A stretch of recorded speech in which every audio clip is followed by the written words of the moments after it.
this is kind of a pet peeve for me too, is the memorization of strumming patterns.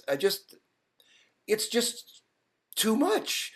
You know, you've got the lyrics to remember, you've got the chord progression to remember, you've got, you know, hearing what you're doing, and to have somebody say, okay, the strumming pattern for this is down, down, up, up, down, down, slap your head twice, up, up, down, down, up, let's go.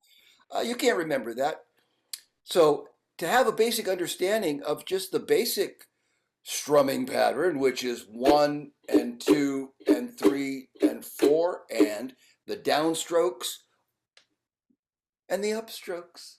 Completely different entities. Downs and ups are different. And if you can hear that difference, simply eliminating one or two elements of that creates all the other strums. So you don't have to memorize complicated strumming patterns, and that's what we'll explore in strumming by ear.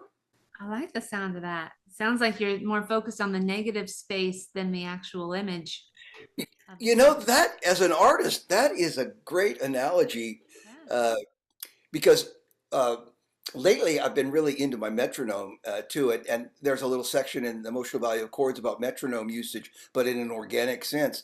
And at one point, I'm listening to the metronome at 60 beats a minute, which is just, you know, 1,000. There's your thousands, there's your seconds going by. But you know, if you really tune into the metronome and listen to that 60 beats a minute, there's that sound of no sound between those beats, that silence between the beats, that is time. That's not, you know, that's the beats are not just the time. There's the time between the beats.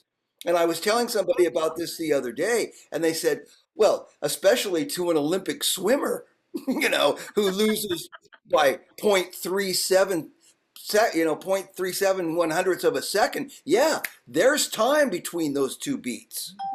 And when people struggle with time, they usually come in too soon. And that's always the lesson is like, no, no, no, you got to let the beat go by. There's space there before the Yeah. next.